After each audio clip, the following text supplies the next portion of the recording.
All right, hello everybody. We're back. We're back with Achtung, Cthulhu Thursday nights on Garblight Games. We are playing the Shadows of Atlantis campaign, and we're in the home stretch. We're going to start the second last location here tonight. British Honduras is where we are headed, and then from there we're on to the finale. So there's not too much more left in this. It's been a wild ride with a little break in the middle to the Battle of the Bulge. We've gone back in time. But for those who are here tonight to watch a musical episode, I have some unfortunate news to tell you. We've spoken about this, and we're gonna save it for either a finale or a grand fight. We're gonna make a spectacle of it, and we want to plan it and coordinate and maybe do some duets and stuff. So it is gonna come. It will happen. It just won't happen tonight because yeah, I think it's something special. And that'd be great for the finale or something near the end. So Jeff has a number of songs already prepared for us. He did his homework. I More like so musical than anyone theater, else. man. There you go. I Yeah. didn't know Why that. Jeremy was dropping all the lyrics in Discord there. Jeremy just does that for fun when we're not planning musical adventures. Yes, and Yes, see? That's just how it goes. Okay, so we'll do the roundtable introductions. Everybody can remind everybody who they're playing, who their character is, and then we'll jump into it with British Honduras. Jeff, tell us about Pavel, please. Yes, I'm Pavel Voracek. I'm sorry, my voice is not good today, but I'll try. So Pavel Voracek and Gregor the Marmot. I am Hungarian, dreamwalker, druid, like cast spells and like control the weather, and trees start to grow out from underneath my skin. And I like to teleport everybody, but the French guy doesn't believe that I can do it well, but whatever, that's fine. I got a new spell as well, so I'm very excited to try that out. So it probably won't happen for like 3 sessions, and but it'll be great. I'm very excited, and I'll probably like critically fail. So good times. You never critically And fail. I- You critically succeed. And I also got good sleep. I was so exhausted. I had so much fatigue after the last session, so it's very nice to get some rest. teleporting everybody around the map. Megan, tell us about Ruby, please. Well, I play Lieutenant Ruby McKay. Not that like this is like ever come into play, but she's a nurse. And yeah, she her biggest thing is she has a thumb knife and she's very ferocious. Doesn't like to wait around a lot. These folks like to plan things out. Well, plan I use loosely, of course. But I'm patient. But these guys have become more than just traveling companions. These guys are her family, her friends, her whole world, and has become quite attached to each and every one of them. Oh. I was going to say it'll be a shame when they die, but you guys won't die. You critically succeeded everything. So, yay. Go team. You guys don't fail at anything. Aaron, tell us about Ulrich Wolf. Right, I'm Captain Ulrich Wolf, United States Army, detached. My war started a little early. I was working as a liaison officer in the embassy in Berlin back in the early 30s. Well, I thought I was one hot shit spy. Truth of the matter is, I absolutely sucked at that, and the Gestapo picked me up. They roughed me up a bit, and then they handed me off to the Black Sun, those Nazi magical bastards who took me to Wewelsburg Castle, and that was supposed to be the end of me. Had me over in the Dreamlands, digging my own grave, basically to pull this black steel out to forge this sword at my side. But things didn't go their way. I managed to get away and left some bodies in my wake. Got back, and well, the Americans didn't like the hoodoo shit I was spouting, so Professor Deadman told me to stay over there and work with the Brits. I was doing just fine with Badger's commandos taking out weird shit. And then I got saddled with a babysitting job to watch an Atlantean linguist and scholar as he winds his way around the world looking for artifacts. But I'm here to tell you, that man and that damn road are a pair of badasses. And I gotta say, I think we're on to something here. Yes. Tank. Let's hear about Jonathan Morris. Yeah, I'm Sergeant Jonathan Morris. I'm a knuckle dragger. That's true. Just a lifetime soldier. I've been in this for a long time. I'm the blunt instrument that gets thrown at weird things. There's nothing special about me other than I died. Then they used some vampire blood. Weird things. I came back. Now I catch bullets in my teeth. It's great. You know, me and the mom get along. When I cut off heads, I give them to him. It makes him happy. And you know, we got the weird dude from a country that doesn't exist, and he's okay. You know, Ruby, she's the best, and Ulrich, he's fun. That's right. And speaking of the guy from the country that doesn't exist, tell us about Henri. Yeah, I'm playing Henri. He is French. He was so excited for the opportunity to meet another Frenchman to prove his country exists to all of his compatriots, but alas, we didn't even get to meet him, and apparently he was affiliated with the Nazis, so it wouldn't have gone over well anyways. And everyone would have thought I'm a Nazi. It would have probably backfired, so It's good thing we never met him. Yeah. You're not. He is, I know it's the long con, I'm just waiting to reveal it. He is a baguette ninja. One could say maybe baguette ninja angel assassin. I mean, he's getting a lot of titles, but he trained in the monasteries in the high mountains of France, making bread, wine, cheese, smoking cigarettes, and honing his craft to not only cut but also slash with a baguette. Do you really want to be known as an angel assassin? Yes, that's what, you know, the mask we're about to get, it's going to go on Henri's face. What if it kills you? I don't even care what it does. You're just going to put it on. Yeah. All right. Cool. All right. What happened last time? We finished Persia. These guys went to a dig site. Hey, shock, surprise, Noctwolf are there. They killed all the Noctwolf. They saw this creature that was rumored to be terrorizing the area. There's a lion creature with wings. They saw some fur and something crawling on the cliff. It turned out to be a Noctwolf soldier who was mad and eating people's eyes and wearing the pelt of a lion. They killed it. They went into, I want to say another dimension. It wasn't really another dimension. They opened a unseen door due to dabbing ashes on their eyes, lighting a fire.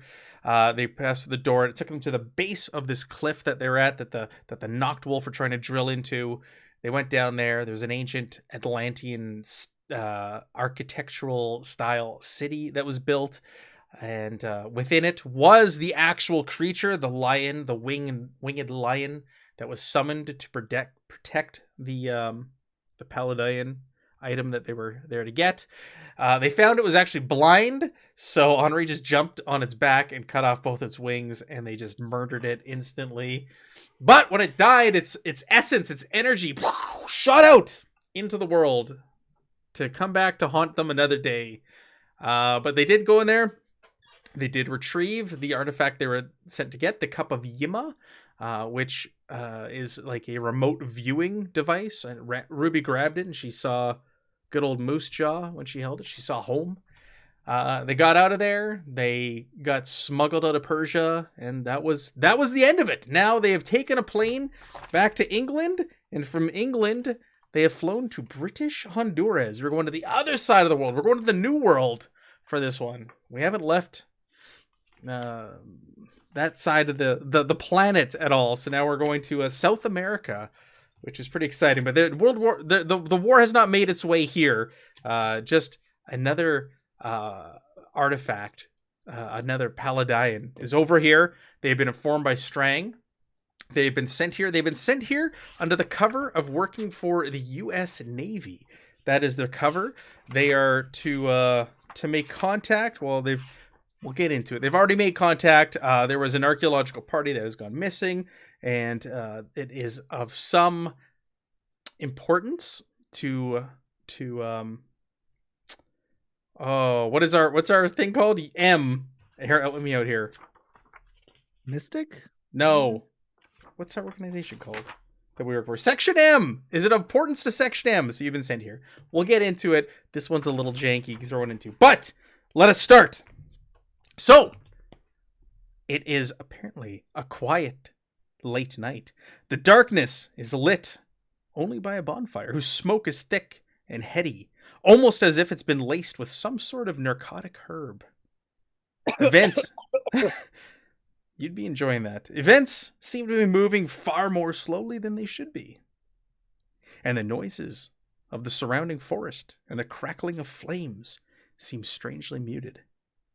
The only clear sound is that of a feverish chanting, which appears to be in Latin. For my whoever speaks Latin here, probably Pavel and Wolf, I'm assuming. I do, yes. I know Latin, yes, very proud of it. You can make out various words: thunder, lightning, blood, and tribute amongst them. It feels like whoever is chanting is not following any actual known ritual. The form and cadence seem more as if the person is performing what they think such a ritual should be. A terrifying mask seems to hang in the air above the fire. A sickly bluish turquoise hue hangs from a stone column. There is the indistinct shapes of men in the darkness beyond the fire, one of whom appears to be holding an oddly shaped knife, which glints briefly in the firelight every time he moves. There seems to be someone on his knees before this bizarre knife-wielding apparition, an unnervingly still and silent kneeling figure. Suddenly, the knife flashes and is raised sharply above the wielder's head. The chanting appears to be reaching a crescendo when, unexpectedly, a gun goes off close by. There is a loud bark of pain, and all hell breaks loose as the woods erupt into a blur of action and reaction. The stone column appears to unfurl. The mask is spattered with blood, revealing a chamber behind. You were there. You were here. You're witnessing this. There's chaos. People are screaming. Gunshots are going off. You don't quite know how you got here. You don't remember traveling here. It's like you've just appeared here out of nowhere. What do you do? How do you handle this situation? Pavel, did you get us here? I don't remember. What the hell's happening? I don't think so, and that's not quite what my abilities can do, so I don't recognize this place. Jonathan, are you okay? He's just humming to himself, running around. He's punching whoever he sees.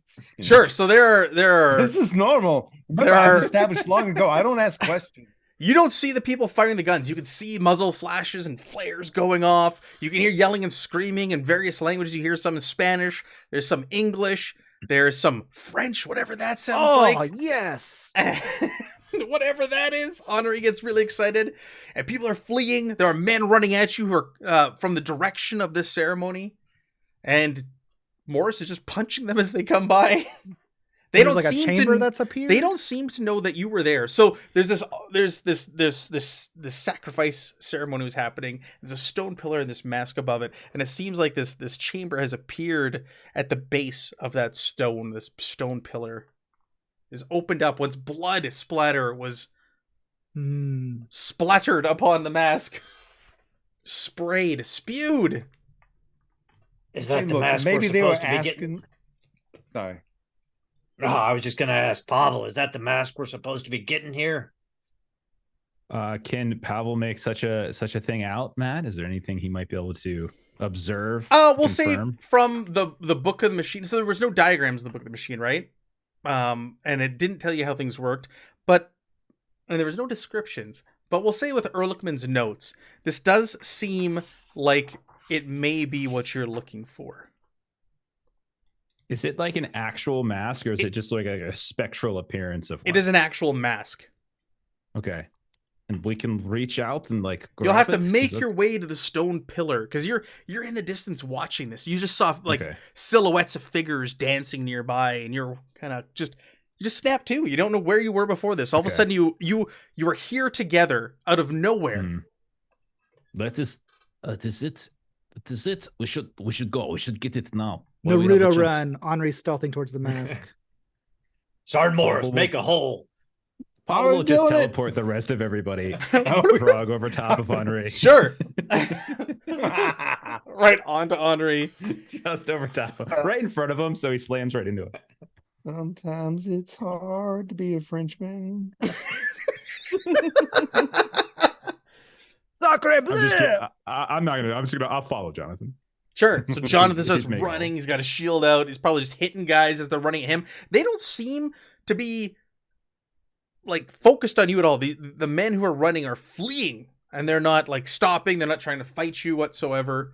They're just running to get away from this gunfire. You can't make out who is shooting and yelling in these various languages, Spanish and English and even French, the fabled French. But you get closer and you see that clearly this chamber that is opened up and leads down into the earth, these stairs, and the mask is glowing with a bluish hue. What are we wearing our regular stuff? Yeah, Like, you look down and you're wearing like fatigues or whatever you wear when you're out in the field. Yes, my baguette's with me. Your baguette is in hand. Henri is sprinting to the mask. Well, stealthily. Sure. But I guess no one's paying attention. Stealthily so sprinting. He's just going. Sure. So you're just running, you're pushing people aside, you're going, and it's up on this stone pillar, and you reach for this mask, and it's large, it's very big.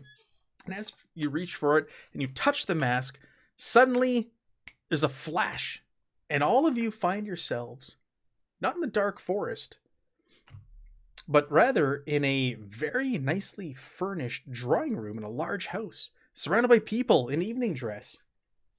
You all have a drink in your hand. There's a man.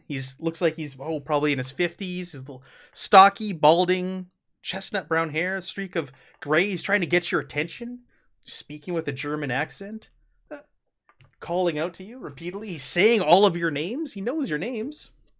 In the background, you can hear a band is playing what sounds very much like traditional Honduran music, whatever that sounds like. Sergeant Morris, be prepared to smash a hole out of this place. Let's I mean, go. of course. Let's go talk to this fella. You immediately recognize the song as the same one you heard in the woods. Same music, the same tune. Not necessarily like the same band playing it, but it's the same tune. So, Captain Wolf will approach the German individual who is, sir, you clearly know all of us. You have us at a disadvantage. Yeah, you know me too. We met earlier. Well, why don't you reintroduce yourself there? We've had a hell of an evening. He seems kind of confused. He's got a drink in his hand as well.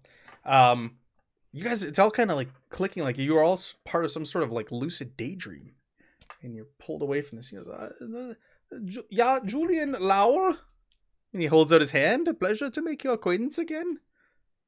He seems kind of confused, but he's playing along with you. Well, Mr. Lau, it's mighty fine to meet you again. Must be the jet lag getting to us. Oh yeah, indeed. Is everything okay? Every day's a holiday in my world, sir. Summer Christmas, summer Arbor Day. Haven't decided what the hell this one is yet. You seem a little pale, all of you. Are you enjoying your drinks? We should be eating soon. Yeah, it's good. Spicier than I expected. What is this? It is rum. Oh, this is absolutely delicious. And she'll like, she's still a little like lucid from whatever they were on, and like that quick shift, so she's a little out of it, and she kind of fake stumbles into our host, grabs his arm. Oh God, thank you so much. Oh, I've lost my feet a bit. Ooh, do you mind if you just escort me over there to the chair? I'm feeling a bit out of sorts. Yeah, he gets a little red in the face, and he smiles. He goes, "Oh yes, Fraulein, I'll help you to the chair." You. He shows you over there. It must be the heat. I've completely forgotten where I am. I mean, it's not obviously the first time, but could you refresh my memory while I We're in Belize City in Honduras. Oh, right. Yeah, after we came over on the ship, right? Right, yes, you with the U.S. Navy. You're here Uh, as part of the expedition. Right. And we haven't gone on this expedition yet, right? No, we are going to meet our host tonight, and she's going to bring everybody together, and then we'll learn what is going on. We leave tomorrow. Oh, and of course you have everything planned for us, right? And we've got everything packed. And this was our big farewell due. Oh gosh, it must be your company that's calmed my nerves so much that I'm able to have everything kind of come back. Oh, you're too kind. You're too kind, ma'am. That our hostess, I've forgotten her name. It is Serena Falconer. Right. Oh gosh, I remember. I remember. I was very excited. I mean, I'm very excited to meet her. Right? Yes. Because it hasn't happened yet. No, it has not happened yet. Perhaps you've had too much to drink. Well, it has been a long time since I've had rum. So all of you are here under the cover story that you're representing the United States Navy on an important diplomatic mission that will require your particular set of skills. And you were specifically requested by the Honduran administration to show willing cooperation with a neutral power. So that is why you're here. You all remember that. That is your cover. That's why you're here. You remember traveling here. It just kind of like time just stopped and you were transported elsewhere. Now you're back at this party. It's all kind of coming back to you right now. Who you are and why you're here.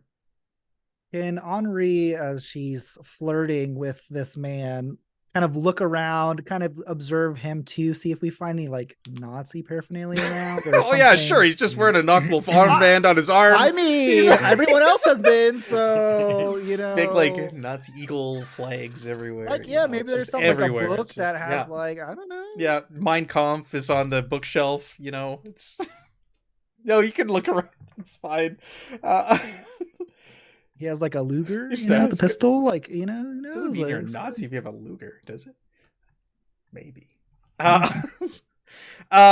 Let's do reason and observation. We'll do sight. Hell yeah! This is what you're made for. We'll do one. It's not, but that's okay. One difficulty. Hell my god! You look around. You're still you're smelling the smoke from that fire of that ceremony you just had. You touched that mask and you felt like a shock, electricity jolt through you, and you're still kind of coming to grips with that. You can you feel almost like a burn on your finger where you touched that mask. Like when you bake baguettes. But you don't smell bread.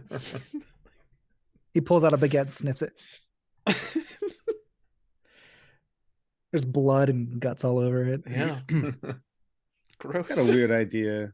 I don't trust this music. So I do remember the song from that Atlantean dude. He told us to remember it. I'm just going to do my best to hum that to myself, kind of like a little counter tune in my head. Sure. See if you react. Anything. Yeah.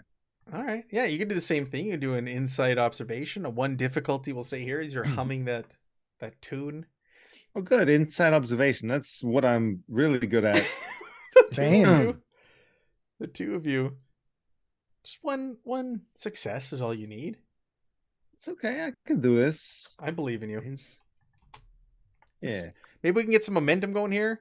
No, so yeah, you start whistling it, and he doesn't even seem to pay attention. He doesn't even turn around. He definitely hears it, but he's tending to Ruby right now, and he can't seem to be bothered with anything else.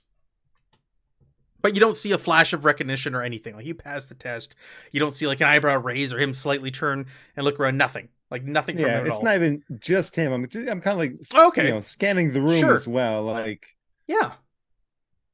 So you're scanning the room. You're walking around. Maybe you're walking to the bar and you get another drink. And there's also hors d'oeuvres sitting out. You walk over there and you're whistling this as you're walking around doing your thing. And nobody seems to even bat an eye. And you also do not see any Nazi paraphernalia lying around. Captain Wolf sidles up to Pavel and leans in close. Pavel, You got any explanation for what the heck just happened to us? Yes. We were a few options. We could be drugged.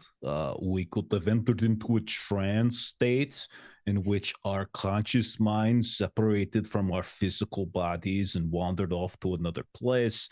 We could have possibly been dosed with some of that like red stuff that like Ruby drank that one time or something like that.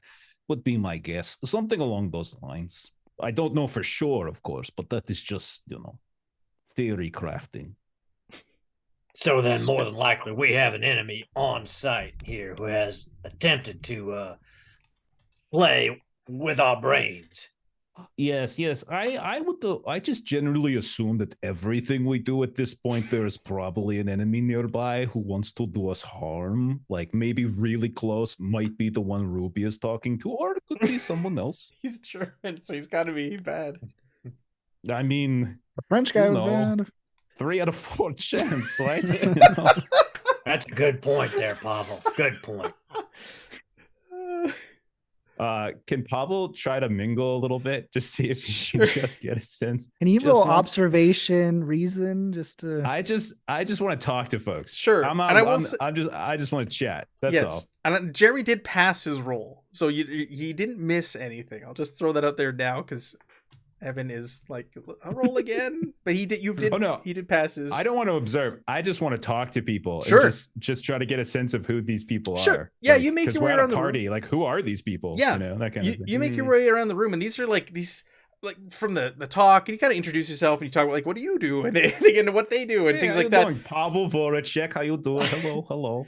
They're all very quite taken by you. You're so exotic to them, but they're all like high society folks, and they're not all German. There's a mix of like local Hondurans. I don't know. Hondurans. Thank you. Yeah. There's English. There's Americans.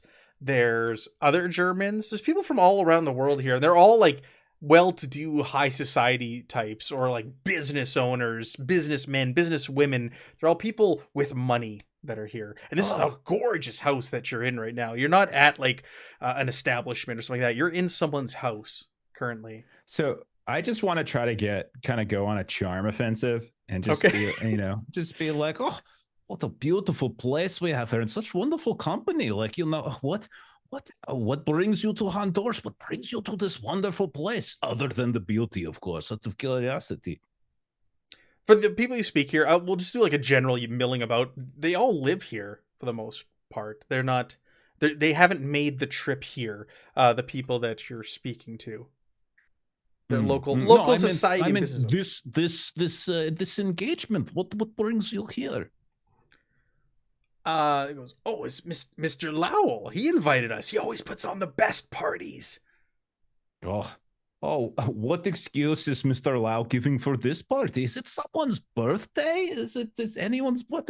Is it? Is someone getting married? What is going on? Well, we heard that there's a party forming to go searching for those lost archaeologists. That team that went just in the northern forests, and this is kind of the party where everybody's being brought together. I heard that the society heiress and aviatrix herself, Miss Falconer, is the one putting this all together. Have you met her yet? Yes.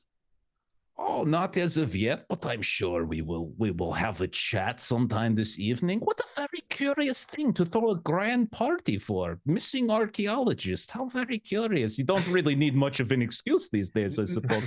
Where are they missing? Like, what have you heard? I've heard so many different rumors about where they've gone missing. I just know what I've read in the papers. And of course, it's quite sensational, really, what's been written about. Oh, I've just arrived. I haven't had the chance to read those. What have you heard? What have you read? Well, back in July '39, they went to go to an archaeological dig, some ruins, pyramids to the north, and when they were supposed to come back to Mr. Lau's plantation, to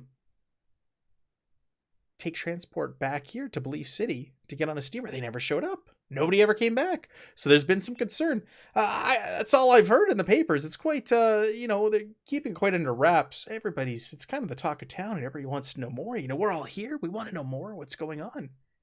course, yes. It's such a mystery too. It could be maybe they just found something there, and Maybe. it cursed them to some unduring painful deaths where they have to just live in some excruciating pain in some other planar universe. Or maybe they just got lost. That could be too. Well, that's why I heard it could be one of the reasons why they got a party kit. Maybe it was a winged lion demon. I don't know. That's so preposterous. Winged lion demon. So preposterous. Stop it now. You have drank too much. That rum is just a wee bit strong for you, I think. I think so. Oh, look at that. Who's that? Oh, the curtain. It's being opened, and it's Miss Serena Falconer herself coming into the room. The far end of the room. The same thing to you. Oh goodness, great. So all of a sudden, the doors are opened on the far end of the room into a drawing room. Swing open, and you see an extravagantly dressed young woman, dripping with sparkling jewels. She sachets her way into the room. And right away, Mr. Lowell runs over. He leaves you, Ruby. He just leaves you in the dust, runs over and grabs her hand and kisses her hand in an old-fashioned gesture. And then he takes her arm and accompanies over to the group of all of you, and he introduces her to you. He goes, "Oh, my friends, this is Miss Serena Falconer, Society Heiress and Aviatrix." Miss Falconer, it is a pleasure to make your acquaintance, and thank you for bringing us together to take care of this situation. She just holds out her hand to you.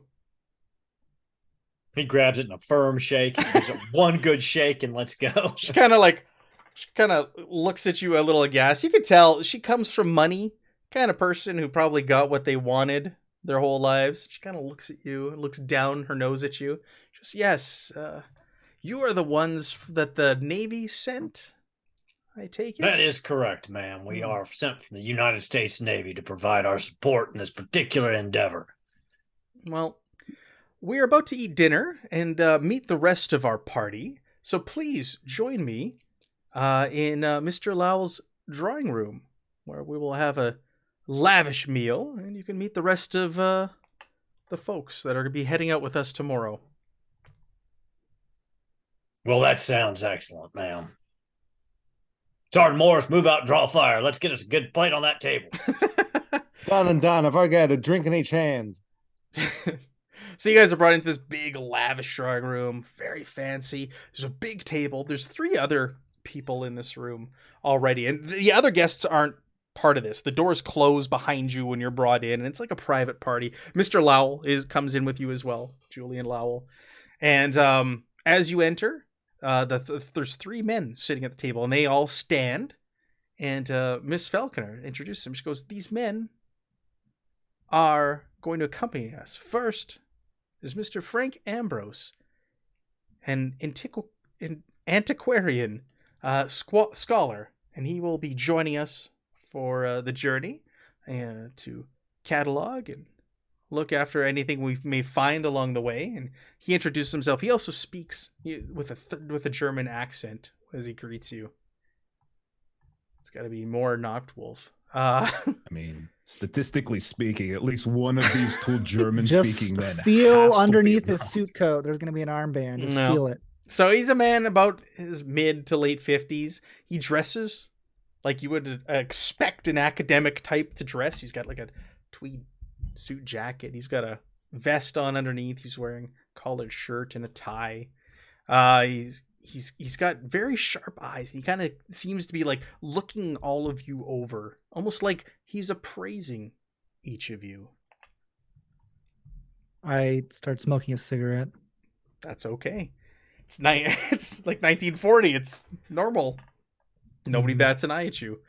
Next, she introduces Sergeant Bernard Ross. He will be our head of security.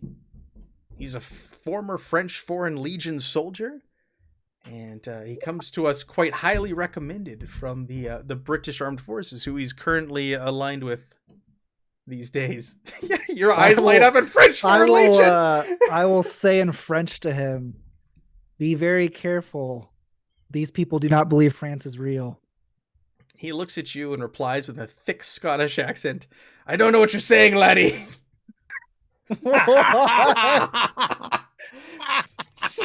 Speak the king's English.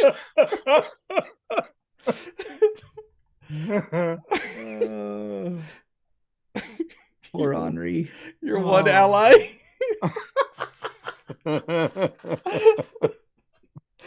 I bet Jonathan is really laughing at you right now.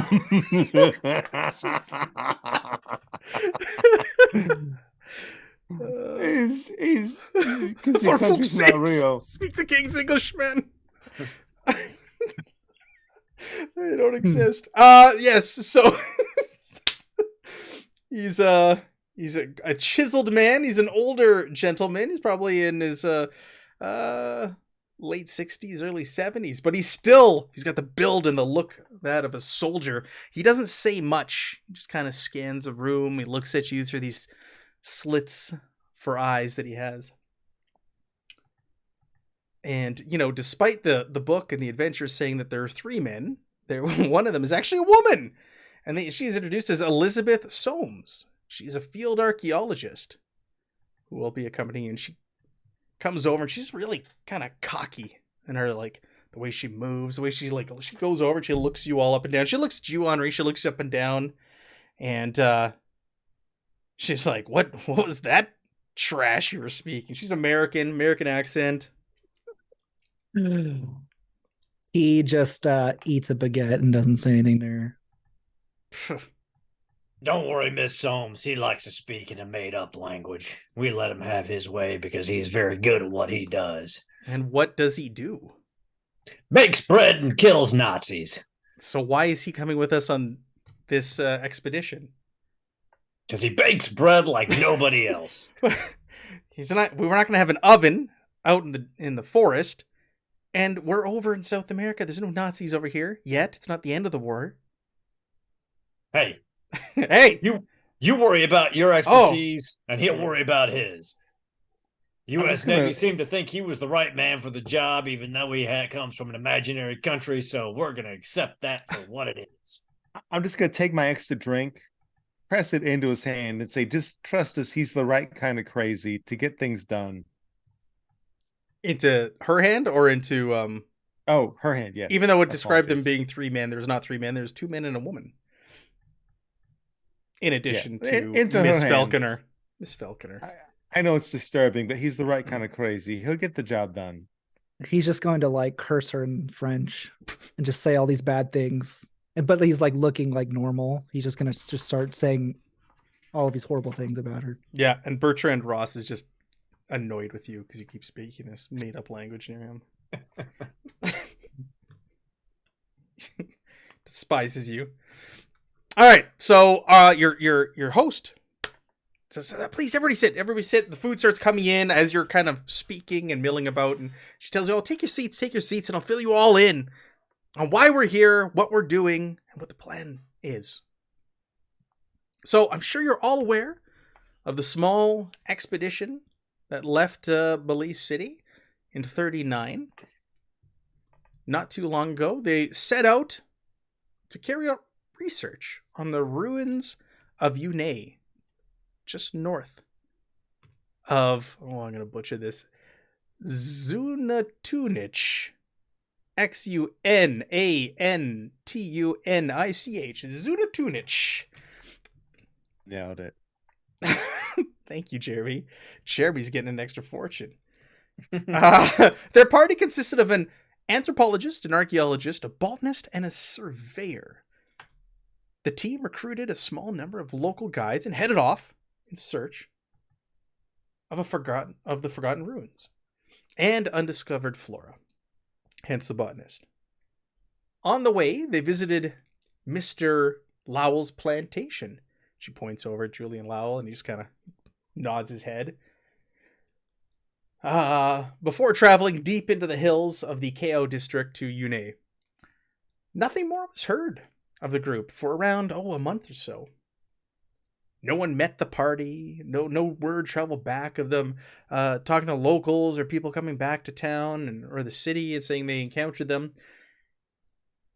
And alarm bells started to ring when the team did not return to Lau's estate at the expected time, and then subsequently failed to make its scheduled rendezvous with either the university or the steamer. Now, we are working on behalf of a third party. Mr. Lau was contacted by one Lizelle Maurer, who asked for his assistance. She is one of the ones who funded this trip. She sunk a lot of money into it, and she wants to know what is going on. She wants us to ensure that he is not taken off with anything that he's found, any artifacts. So we're to find him, locate him, and bring anything back if he is still alive and he has anything on him, or bring back the bodies to the families so they can put them to rest. She wants closure on this expedition. And that is why we're all here, and you all have your various specialties for this journey. Are there any questions? So like Ruby clearly has had too much rum, and she's gonna go over to whomever is sitting beside her and say, and in a very loud whisper, right? And this is how it always begins. Sitting at a table, having some dinner with some friends, and there's always like somebody that like finances it that loses something important. Did I tell you once I found a mummy? It was tremendous fun.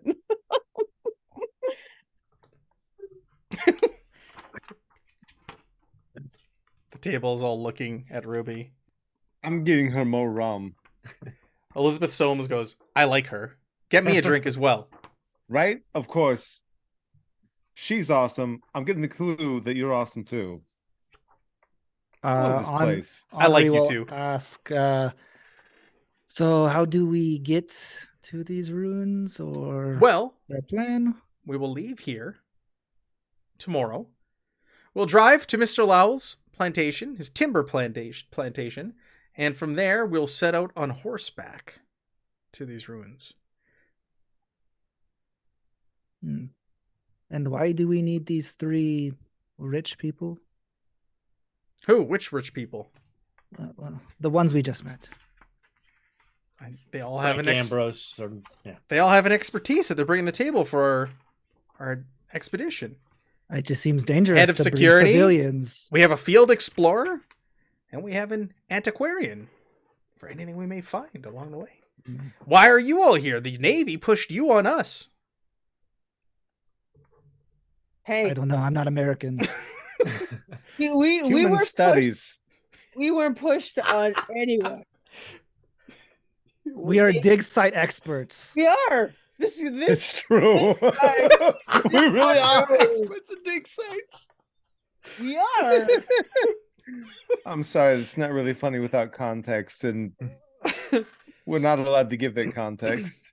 What Sard Morris is trying to say is that this team has executed many retrievals across dig sites throughout Europe.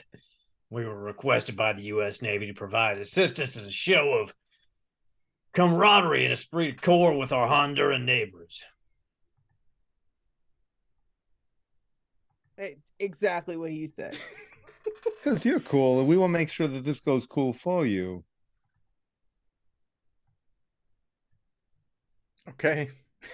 All right. So you guys have established why you're here Successfully, yes. successfully. They see Human studies. human studies. So everybody's enjoying the dinner. It's delicious, amazing food. The drinks are flowing to no end. Everybody engages in conversation throughout the evening. Yeah. If there's nothing else you guys want to ask or do, we can just fast forward the next day where you journey to Mr. Lowell's plantation. Henri wants to do one thing during the party, and he will, through all the social gathering and everything, he will find Ruby and kind of dance with her for a little bit. But he's basically just going to swipe the artifact that we just got that can scry on locations, and he wants to scry the location that we just saw in the dream of the temple and the runes and the mask. and see if he can see like the cultists and what we just visioned, if that's happening now, or if this was some sort of weird dream that we had. Right. You want to know if it's a real place, and you want to see Yeah, what's or happening in like there. what the situation is there. Yeah, is it just like jungle and ruins, or is it like actually what we saw? Or Mm-hmm. Yeah. I'm just saying I probably wouldn't have it on me. It'd probably be If she brings it to the party, that she's got the cup with her in her pocket. well, her Jonathan stuff. has If we the have our sword stuff sticking out somewhere. of his back at dinner. She's got the compass. She's got the sun thing. party favors, man. Let's see what happens. The only one I would assume Morris just takes his shield everywhere. That is like canon. I would. It's assume. my baby. That's Exactly. a steak with the sword. Yeah. I cut my steak with the baguette, so I Captain mean, Wolf. y'all- Captain Wolf does have his black son, Daejin, with him. It never leaves his side. Yes, and Pavel is wearing his log necklace, but he would like to sidle up next to Mr. Frank Ambrose, because Pavel's feeling a little threatened here, like antiquarian academic, as if I'm not capable of this. And so I'm trying to take his measure. I like to think like maybe Pavel is looking at this guy like, who's this guy think he is? And I want to think that like Jonathan is maybe looking at this French head of security. Who does this guy think he is? Scottish. Like, is that He's movie? Scottish. He's not French. He is legit Scottish. You did in say the French. adventure. didn't you? No, he was a Yeah, member of the you did. French. He was a member, Oh, French former Foreign Legion. Yeah, Fre- okay. French Foreign Legion soldier, but he was not. He's not Mm. French himself. He's Scottish, Okay. but he's not French. It's some sort of code name for a secret group they were with, because clearly not real. section French. Yeah. Section French. Section Sacre Bleu. So Pavel really just kind of wants to get a sense of what this guy knows, like what his expertise is, you know, like what have you published? What have you studied? I'm curious, you know, what language do you speak? Say them all right now. We'll say how many we have at the same time. Let's see. So you guys All of them. are measuring dong sliders. So, A little bit. a Little bit. Academically. academically. So yeah, so you start asking, why don't you make me a an insight observation test? And Okay. let's make it instincts as you're like Okay. firing these things off. We'll do up two successes. I will give you momentum because I want to. Thank you. I don't trust this guy. Never trust an academic. Trust me on this. I'm also Just trust Whatever. Pavel. That's 4 Woo! successes. I Give know everything about Take the you. momentum. Take the 2 momentum. So you're talking, and he's like keeping up with you. He's doing. He's walking the walk. No, he he's isn't. talking the talk. You're like, and then you start getting in a line of questioning. You get into a specialty, and you find he kind of trips up like on something that he, in his line of specialty, he should know, but he doesn't. And you don't let in that you notice that he made a mistake.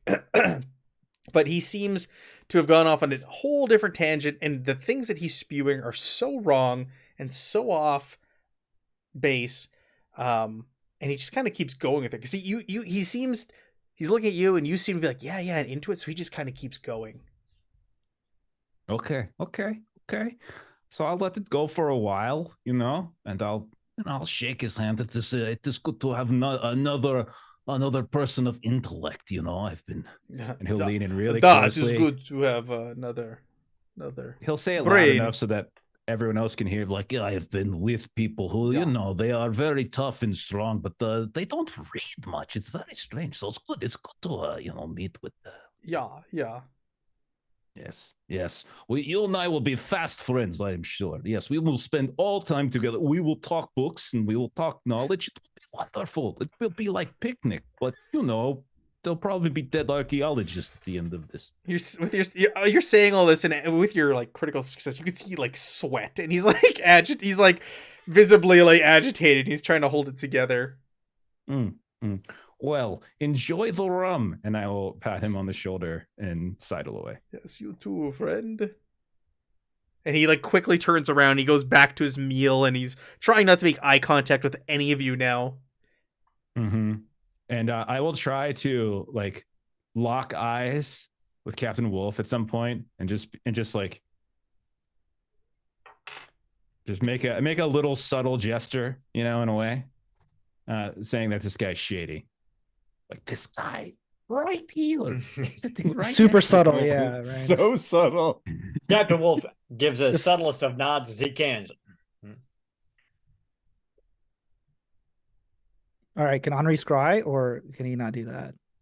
Wherever the artifact's location is, because apparently that is Sure, up you can for go to the debate. room or whatever afterwards, we'll say, or you just leave the party, you just walk out, and people are like, oh, that's rude, but whatever. It's checks. He's French. He's a weird Checks. dude. He's from an imaginary country. He'll do what he wants. It's hard being the only one from this imaginary country. In the whole entire Sometimes campaign. It's hard to be a Frenchman. So Keeps going. you don't. So you go to the cup, you take it, and you touch it. You don't know where you're searching. You assume it's in Honduras. Seeing as how you're there, there's Honduran music playing, tied back to the party, but you're unable to quite pinpoint where exactly this may be. You've never been there. You don't know where it is. So you're just kind of like seeing visions of forest, and you're seeing different ruins throughout the country and pyramids and things like that. But without knowing where you're looking, you're not getting a clear picture of it. You're getting glimpses and flashes of here and there. All right. All right. All right. This item sucks. So- And then you know what? I'm gonna scry on France. I'm just getting glimpses. Oh yeah, because it you doesn't see your exist. country, Yeah. and you get teary-eyed, and you miss home. Your nostril is filled with the smell of baguettes, The and baguette cigarette monastery smoke on the mountain. Yes, Yeah. exactly. You see all of that. It exists to you. And then I just get sucked into a black hole. You see an empty void, Jared. You Just see- darkness. just time and space floating Henri's past just crying into the cup, his tears falling into you. it. You're drinking your tears out of the cup. Yeah. Anything else we want to do before we head out the next day? I don't No. think so. Captain Wolf is just keeping his eyes discreetly on the rest of the party, trying to see if there's any other indication that they may have their own inner workings or inner relationships that we should be aware of. Yeah, you feel free to make the same test, the observation instincts, if you want. Okay. You're just kind of reading everybody, their body language, the way they're handling and holding themselves. 2 successes. Okay. Yeah, everybody seems on the nobody really knows each other. The only two that seem to know each other are Lowell and Falconer. There's some history there, like you saw when he ran over and grabbed her and kissed her hand, all that. There is some history there. They are both high society types, you can tell. But otherwise, everyone else in this room, with the exception of the 5 of you, seem to be strangers. Like, there's no ties between Elizabeth Soames and the Scottish Frenchman Bernard Sergeant Ross, Bernard Ross. Yeah. and with Frank Frank Ambrose. Ambrose. They don't. There's no connections here Okay. between these people.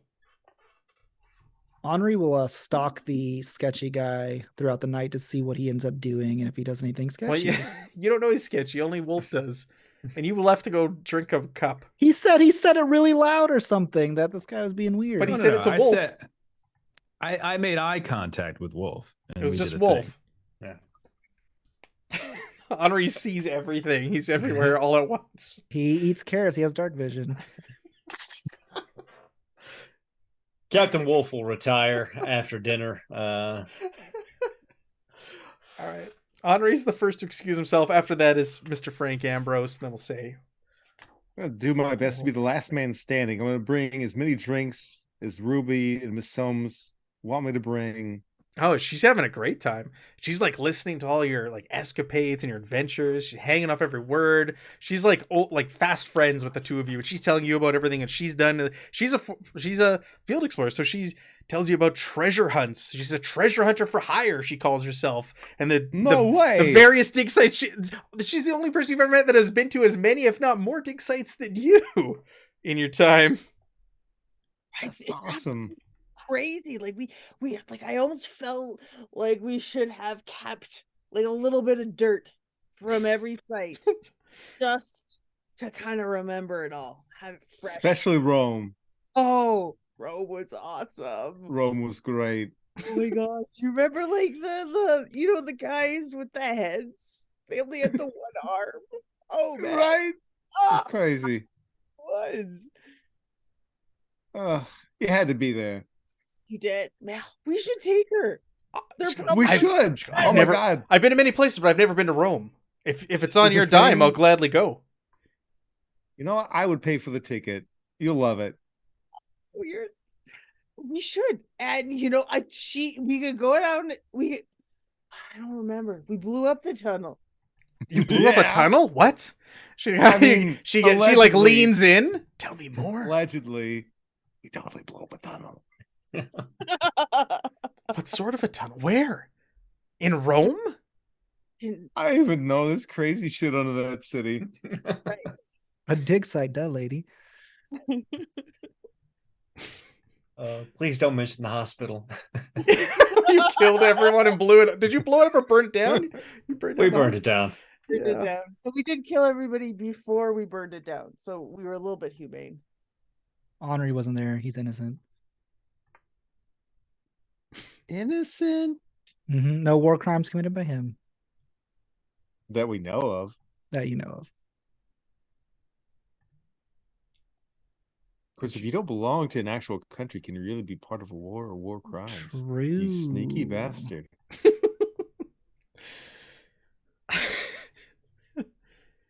There's one other thing I think Pavel would want to do. Yes. Actually, Pavel would like to talk to Mr. Lau if he can get a chance to. Yeah, sure.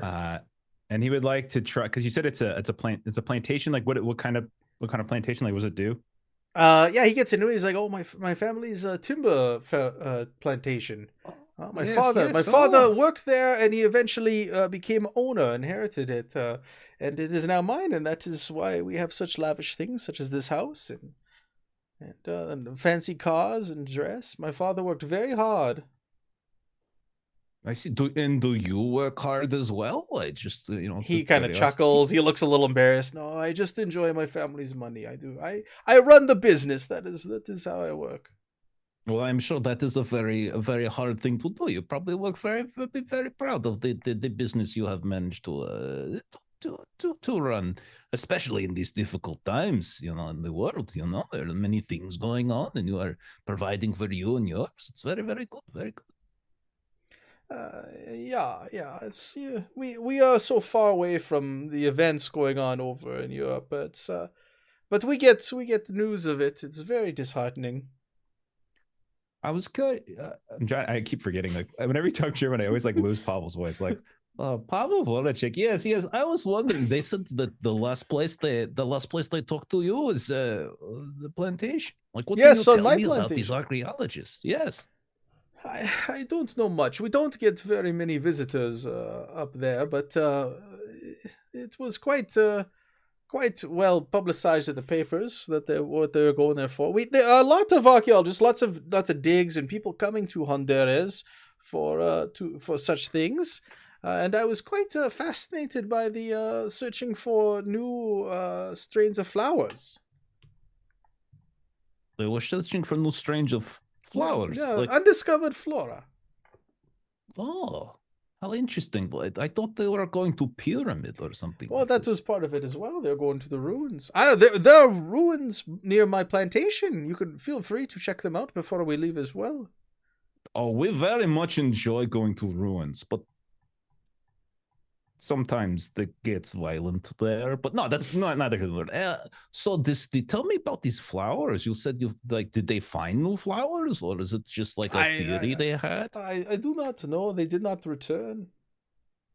But they spoke about it. They expected to find. They some? were on the way there. They were stayed with me, and then they are leaving for the leg of the journey, which the same leg we will take when we go in search of them. I will accompany you. Oh, yes. But they said they specifically thought that there would be new flora that they could find along the way. That is what they said. They had a botanist with them. I don't know.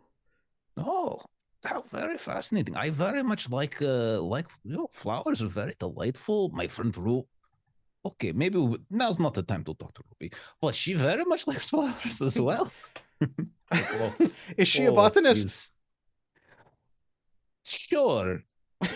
She's got a green thumb knife. Ah, yeah. No. So that is why she was brought along for this. Oh yes, This journey. Ruby knows just a little bit about everything. To be honest. Ah, very Well, I am sure we interesting, will very look for these flora. Like in the botanist is also none of them have returned. It's just it's no. such There's a been no shame. word, no nothing from locals. Not anything. Well, perhaps we could. Well, I'm sure we will find them. Hopefully, we do not fall the same fate. Oh no, I don't think that will happen.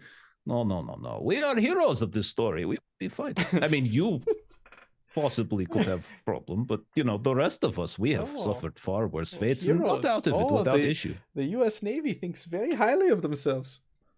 Oh, I am not part of Navy. No, I am just consultant. Ah, yeah. Okay. I've never What is even your been to specialty? America. Are you an Oh, antiquarian? I heard you speak with Mr. Ambrose. yes, I am very much. I am well read. I am well traveled. A linguist. I've studied many languages, both living and dead. I have read approximately 7/8 of every book ever written. I know most languages, as I said, and I am very smarter than that one over there. Yeah, I saw the two of you. I saw what's going on there. You're testing his knowledge of things. It is academic thing, publish or perish, that sort of thing. Ah, I see. But don't worry. I will protect you. We are friends now. You have given me food. So you gave me food. You fed my marmot. Look at him. He's bathing and punching. Where did that thing come from? What is The rat. It's just Gregor. Gregor, what is this thing doing Yes. in my house? Yes, he very much likes the nuts. You did a very good. Thank you for having them. So he was a little bit offended you did not have place set for him, but that is fine. It happens all the time. He seems kind of like put off. He says, please keep it in your. And he's pointing your coat or whatever you have on. Is Gregor. He has. It's a he. Okay. Keep he in your coat or something. Be careful. That little marmot over there might be the difference between you living and you dying. He kind of chuckles nervously. Yeah. Okay. Don't say I didn't warn you. Okay. You're both saying okay and backing away from you. Okay. Okay. He doesn't know what to make of you and your marmot. I was used to that. Yes. Yes, he is. Yeah. You want to case out anybody else? You're just like sizing up everybody in the room, Pavel. I mean, taking stock of things. Yes. I mean, I guess I could talk to a Scottish Frenchman. I will. If no one else wants to say anything, I'll go to him like, "Hey guy." He just kind of grunts. He's got a drink. Barney? He's sitting there in the corner to himself. I bet you my friend Jonathan could kick your ass. Jonathan just happens to be looking over in your direction, raises a glass, and like nods his head. Him right there. Wipe the floor with you. You see him furrows his brow. None of your nonsense talk there, lad. Move on. I've seen what you've been doing in this room. I don't have time for.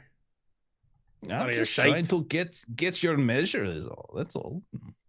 Sitting here like a wallflower. Not saying anything to anyone. Leave me be. This is party. You're supposed to socialize. Not party. How are we supposed to trust someone who can't socialize with us? He takes his drink and he says, "I bid you all a good night," and he leaves. Rather annoyed. Okay. Well, I think that's everybody. Jonathan, he said he could kick your ass. Son of a bitch. Right? That's what I said. I'll remember that. Oh, Lord. So, anyways, about these tunnels. Yes, go on. The three of you, everybody else leaves. It's the three of you that are left at the end of the night. I don't know. Do you just kind of pass out there in that room, drunk? It's a contest. Because nobody wants to be the last. You can tell she knows what you're doing, and she just keeps drinking and just tell me more. Tell me more. Fascinating. Tell me more about what you've done. Yes. Oh Yeah. Strings of bad luck to narrow escapes. I've seen it all. I've done it all. You know, I'm quite skilled at traveling the globe on other people's dime. I've seen a lot of things. I've been deep in the forests of South America. I've seen temples and treasures you couldn't even imagine. I've traveled over to Africa, uncovered tombs and ancient sites. And over in Asia as well.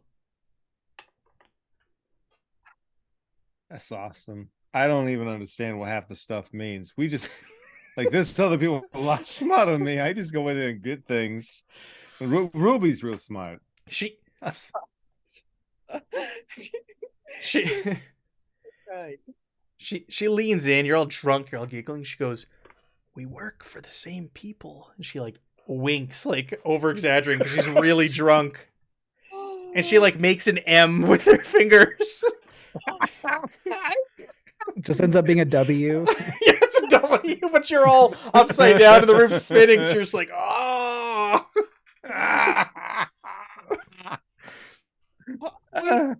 Wait until Captain Wolf finds out. He'll be... Shh, don't tell the others, especially that weird one with the bread. I don't like him, but I like the two of you.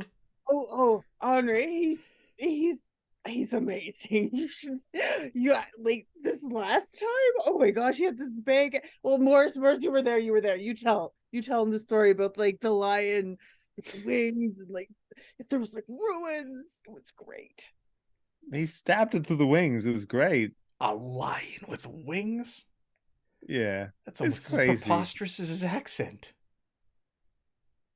I mean, he's crazy. It's fine. Okay, I see one bottle left. All three of you are eyeing it together. It's like she let's holds out her cup. It's shaking. She can't hold it straight. Yeah, And the three of you and we drink. finish the bottle into the night, into the Yes. morning. Sounds good. I feel like I would have passed out exactly where I was sitting. Yeah, that's fair. Maybe all three of you didn't. Morris, did you get up and The leave? three of them are all just like sitting back to back in a little triangle in the middle of the room. The room just reeks of alcohol. Three of them are, sitting back to back in the middle of the room. They push the table aside. All right. Best mission ever. Next morning, you are rudely awoken, and you're very hungover. The three of you, everybody else, you're woken up, and there are three cars waiting for you outside, and you're all like, "Get your things, Mr. Lowell. Get your things. Get your things. We are leaving for my plantation. Let's go. I have arranged transportation. We must leave."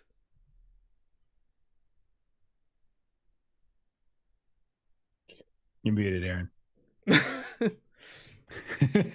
Sergeant Morris, I'm here to tell you I'm somewhat disappointed in your state. And I have to tell you, if we had time, you'd be doing push-ups until you vomited that mess up. But we don't have time, so get in that vehicle. I promise I will serve up that vomit to you on order, sir. So I have no doubt, Sergeant. these are rather large ruby cars meant for many people. You guys are all shoved into one. The head car is the one that Miss Serena Falconer is getting to. Hers is really fancy compared to the rest of yours. And Mr. Lowell is up there with her. And then the other three, Ambrose, Soames, and Ross, are in the third car. And it's identical to your car. It's nice, but it's not as nice as Miss Falconer's. So you guys take off. You've been told that it's going to be about a complete day's journey to get to Mr. Lowell's home.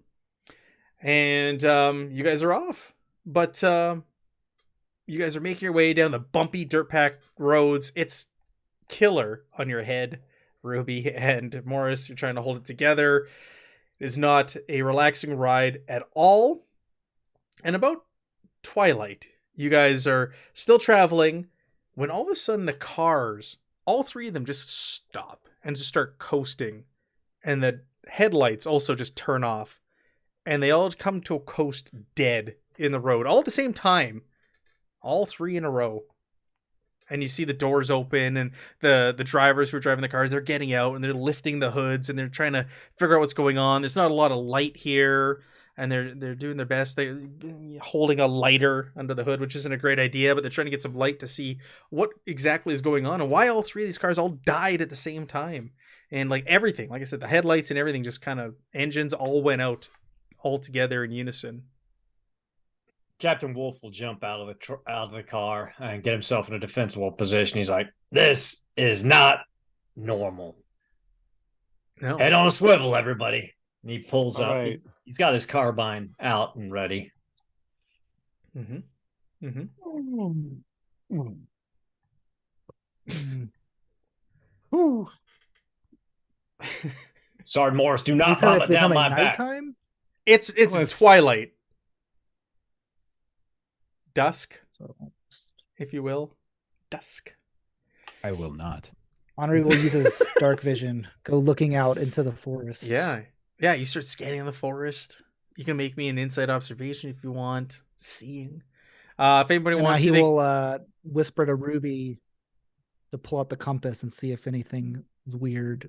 if anybody That's a good wants to, idea. they can go over to the car and they can take a look under the hood with the drivers. Yeah, you can pull the compass. You pull the compass, and it's just spinning like it normally does when it's not near anything. It's just kind of spinning in a counterclockwise circle. Well, by God, I'm not Harry Hammer, so I don't know a goddamn thing about a car, so I'm going to hold my position. I was thinking that. I'm like, this is perfect for Harry. Oh my goodness. Ugh. Pavel will go over to the hood at that point. You know, over the time he'll do the classic man thing who doesn't really know what he's talking about. Yeah. Sort of pull his pants up a little bit. Ugh. Well, no, I had the brother-in-law very good with machines. I'm not, but he was excellent. Might I take a look? He looks. He goes, "Oh yeah, sure. Yeah, you know what you're doing. I don't have any idea. It just went dead." And he kind of Right. steps aside. You can make me an insight vehicles or insight engineering roll if you'd like. Okay, so there's no reason Pavel would know any of this other than if Harry told him. That's the only reason this would ever happen, because I don't think Pavel knows anything about machines. What you say it again? Insight vehicles. Insight What was it? vehicles or insight engineering, whatever you have better, which is probably neither. Well, I don't have anything in either of those. Right. So this is whatever. Got one success. One success. You're looking at it and you're bullshitting with this guy. Like, you know what the problem is. You're pointing. It's like, oh, it's right here. It's You know, it's your. I think it's your rotator cuff, possibly. It might be out of joint. You might want to grease that up a bit. as you're pointing at it and you're telling him this, all of a sudden, all three engines come back on at the same time. The headlights come back on, and the cars seem to be running like normal. Well, like I said, my brother-in-law, very intelligent, told me everything he knows. Yeah, I got it, pal. No reason to feel ashamed.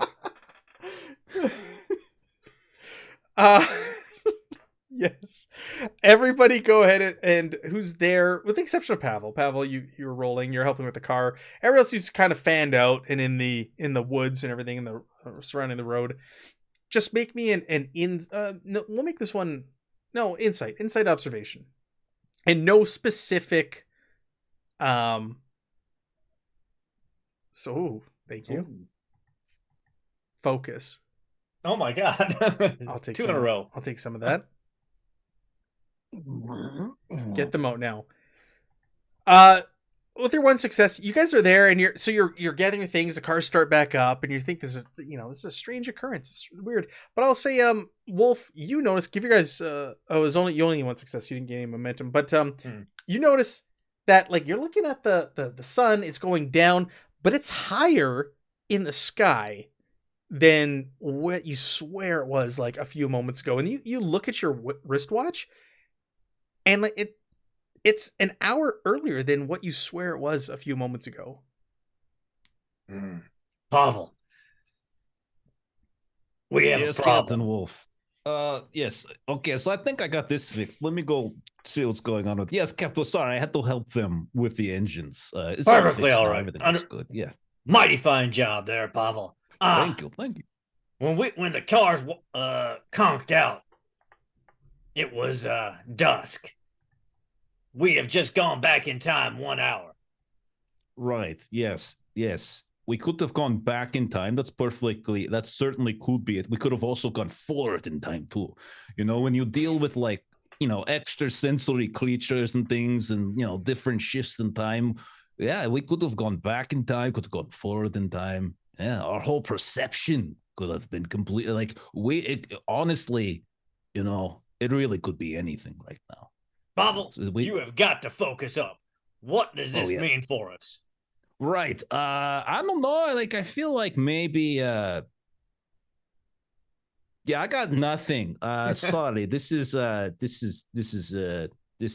strange. I don't really know. Like lost time, maybe? Everyone have your stuff? Like check your things, got any scars or anything that you don't expect to have? All right, everybody. Here on out, no more drinking, weapons at the ready. Clearly, there's some weird hoodoo going on. And Captain Wolf will sidle up to the first car to talk with Mr. Lau. Yeah. Yes. The cars are running again. We should get going. One moment there, sir. Okay. Has anything of this nature happened between your plantation and our debarkation location in the past? No, this is very strange. I've never seen this before. Very odd. All three cars. And have you noticed that it is lighter out now than it was when the cars went dead? He looks up the sky and he goes, "Oh, yes, it is. The sun is lingering tonight." Right, because that's what the sun does. Have you ever experienced a similar phenomenon before in these woods? I can't say that I have. What are you saying, Mr. Wolf? Well, I'm saying it's a mighty peculiar situation when all three cars die at the same time, come back at the same time, and we go back in time 1 hour. But clearly, this does not bother you, so we will return to our car and continue to make our way forward. I'm confused, Mr. Wolf, but yes, this is very strange, very strange. He looks at his pocket watch. He's, indeed, it seems my watch stopped about an hour ago. Right. Now, while he was talking to these guys, he was clocking both Mr. Lowell and Miss Falconer to see if either one of them had any reactions to what he was saying. Yeah, so go ahead and make an insight observation. You can do sight on that. All right. Let's see how many successes you get, and yeah, two successes. Go ahead, give yourself a momentum. And he's trying to keep up with you, like as you're telling him this, like he genuinely seems confused. He's getting his watch, he's trying to keep up, he's looking at the sun. When he tells you he's never experienced anything like this before, he seems genuine. Like he seems flustered by the situation. He seems embarrassed because he's got all these guests and that this is happening. It's been a long trip. It's been almost a day for you guys to get here. She seems indifferent. She seems like she's kind of listening to the conversation. Her interest is not particularly piqued by it, per se. But she's completely indifferent to the situation. She's more annoyed than anything that the cars have stopped, but not in the same fashion as him. Well, Mr. Lau, don't give it a second thought. Let's go forth and get to your plantation. Yeah. Well, let's go. We got another hour or so, and the drinks will be served. We'll have dinner. They're expecting us. And everybody piles back in their cars, and they set off down the dirt-packed road without incident for the remainder of the journey. And actually, within about half an hour, you guys find that you are there. You come to this grand plantation house. It's not quite as fancy as a state house that you came to in Belize City. You just came from. But it is nice. It is very nice. You're in the middle of nowhere right now in the jungles. You are greeted warmly by Lowell's estate manager. His name is Quarry Morales, and he escorts you all to your rooms and makes sure your baggage is brought in and lets you. He tells you that dinner will be served after cocktails, and to please make your way back downstairs once you've settled in and freshened up for drinks. And he leaves you all to your rooms. You all have your own room here as well. It's large house. And as you're walking through and like as you're going to rooms, you notice that it contains an eclectic mix of Central and South American artifacts. Most of it is Honduran, but there did seem to be, you saw some examples of Mexico and Bolivia as you're making your way through the house. At some point, we've had some travel time. Yeah. Probably wouldn't be a bad idea to let our commanding officer know, if you're willing to believe, the words of a woman deep in her cups. Apparently Miss Soames is also, on board with us. What do you mean? She's part of Section M? Majestic? Majestic, yeah. All right. She says she's a freelancer, but, Well, let's be clear. Let's not let her know who we actually work for in case she doesn't work for Section M and is just trying to draw out facts from us. Spy shit. Right. So I'm assuming, Sergeant Morris, that you and Lieutenant McKay did not tell her that you were actually working for Section M while you were in your cups. Nope. We got her to talk. Absolutely. I never specifically said a damn thing. I talked a lot about people that I've murdered. And you did not clue her into any of our recent missions in retrieving any of these artifacts in case she is actually here to steal them from us.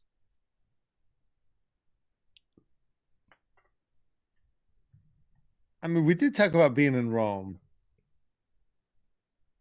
Sergeant Morris, you were making me cry on the inside. I've never really done spy shit, sir. It's not really my thing. I'm sorry. That is all right. From now on, you will assume the pose of Wile E. Coyote when you are speaking with that woman. You will keep your ears open and your mouth shut, Sergeant. All right. Yeah. Clandestine. It's my new middle name. Hoorah. Hoorah. Yeah.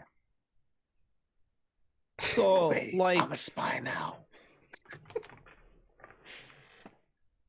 So, it's curious, right? That they came here first, these missing archaeologists, and this was the last place they were seen.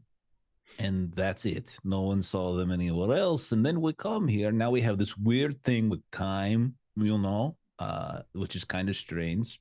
So, I don't know, maybe we should try to sneak out and look around plantation. Maybe there's something here or whatever, Why don't we just go to the ruins?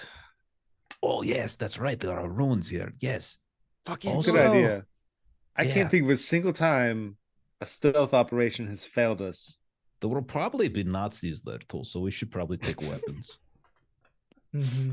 All right, I like this plan. Everybody, let's arm up and go check these ruins out. I love it. Before dinner? Are we going before or after dinner? Yeah, I want to know. We will go after dinner so everyone does not wonder where we have gone off to. See, this is why you're the captain. Of course, that also means, Lieutenant McKay, that there will be no repeat of the 2 bottles of rum you drank last night. 2? Oh, 2? Right. That I was aware of before I went to bed. Right. It was 2, and 2 was too many. I'm sorry. It was too many. Too many. Is that 2? No, you're don't worry, Captain.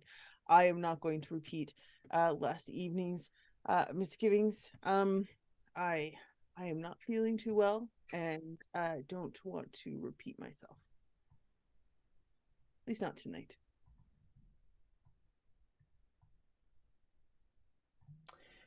Yes. Well, I like this plan then. We'll meet after dinner. All right. So you guys. Also, real quick, maybe check your things. Like we had that weird thing where we like woke up, we were at one place, and then we were at another place, and then we have this weird thing with time and everything. Just, I don't know, maybe check your things. Make sure everything's where it's supposed to be. And I'm gonna go check my stuff and freak out because the cup isn't there. I haven't noticed it this entire time. Missing, and I'm gonna come out and whomever Pavel, I'll see you in the hallway. Pavel, come into my room quick. And I pull him inside and shut the door. And I'm like, I don't know what happened. I don't know where the cup is. I haven't seen, the cup where the last thing that we got. I know I was supposed to hang on to it. I know I was supposed to. And I thought I did. I thought I hid it. I don't know what to do. He stole it? Is that what they're saying? Someone's just taking it here? I think somebody's stolen it. Oh, Okay. Gosh. Yeah, we need to tell the captain. We need to tell. He needs to know.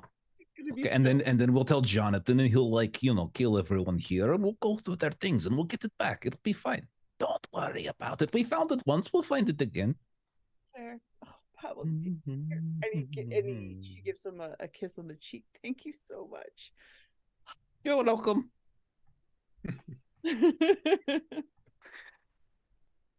But, yeah, and I'll on our way downstairs, I'll just go to Captain. So, Captain, I did what you told me. I looked through my things, and it would appear that I'm missing a cup. Lieutenant McKay, are you saying a cup or are you saying the cup? The cup, the like crystal cup. Good God! I'm so sorry. I don't know if they have firing squads in the Canadian Army, but by Henri. What? Oh. I didn't know it was here. I guess I teleported. We need your ninja skills. Someone has acquired our cup. Oh, you mean this cup? Good God, you're a good man. He's using it as an ashtray. Yeah, just dipping my Flicking his ashes in it. cigarettes. There's like a pile of cigarette butts in it. It's like 20. Lieutenant McKay, if you ever doubted why the French sent this man, this is why. He is one hell of a ninja. Oh, absolutely. This cup sucks big balls, by the way. I tried to scry on the runes and see if I could, see if the imaginary dream thing we had, to see if there was cultists, and the powers up above told me there was nothing but trees. So, Well, that was good thinking anyway. but I'll hold on to it since I Ruby's can't been drinking a trusted. lot lately, so a Absolutely. little awkward. I've been compromised. Yeah, maybe you should do a little bit more of this. No, it's great. She was doing social reconnaissance. Ruby was magnificent. But if you want me to check out this treasure hunter lady, I could go sneak around. Oh, she's one of us. She's part of section. Oh, she's part of section M. She's part of us. She did the M thing, right? Yeah. At first, I thought it was like Midwest or something, and then no. But we Either never do that- that. I don't understand. Either that or she is a spy pretending to be part of Section M to draw us out. That's like doing the secret handshake that nobody knows. Holy I really smokes, hope I don't have to kill her. That'd make me very sad. that make me sad too. Well, we'll put a pin in that plan for now. Like a pen, like through like. Okay, no, I've made peace with it. I'm ready. Excellent, Sergeant Morris. Well, let's have some dinner first, and then we can go check out these ruins. Sure. So you guys head down. Drinks are being served before dinner. Like I said, there's a waiting room, and it's filled with artifacts. And the only one who's down there so far is Mr. Ambrose, and he's looking around at all the different artifacts and things hanging on the wall. Wolf and Pavel, both of you, go ahead and make me an insight observation sight test, please, as you walk down. Okay. Is that accurate? The momentum we have there? Should be. Yes. 3, yeah. Yep. I'll use one. Why not? I'm going to use one too. 3 successes. Ooh, okay, all you need is one. You're good. Take the rest. 3 'Cause successes. two of Right, both of I you. added- Wow. Because I added our both of you four were kind of motive. like onto him. You're watching him, and you're studying him, and he appears to be making like careful mental note of like sizes and shapes of these things, and you see me kind of like he's looking at it, he's like counting himself. You swear he's almost like under his breath talking about dollar amounts of every piece he picks up and handles, and he's $700. Thousands of this one, and he's like kind of talking to himself, and then he's kind of like he sees the group of you, and he kind of stops and he greets. Hello, welcome. Hello, friends. How are Yes. you? I was appreciating this fine collection. Mr. Ambrose, let me be very blunt with you. I do not give a rat's ass if you are a thief and you are planning to steal every goddamn thing in here, but we've got a mission to execute first. If you get in that way, Sergeant Morris will put your head in your ass. Are we clear? His like eyes widen. Yes, very clear, very clear. Excellent, sir. I hope you have a wonderful dinner. He excuses himself when he sees when you give him that opening. He leaves the room.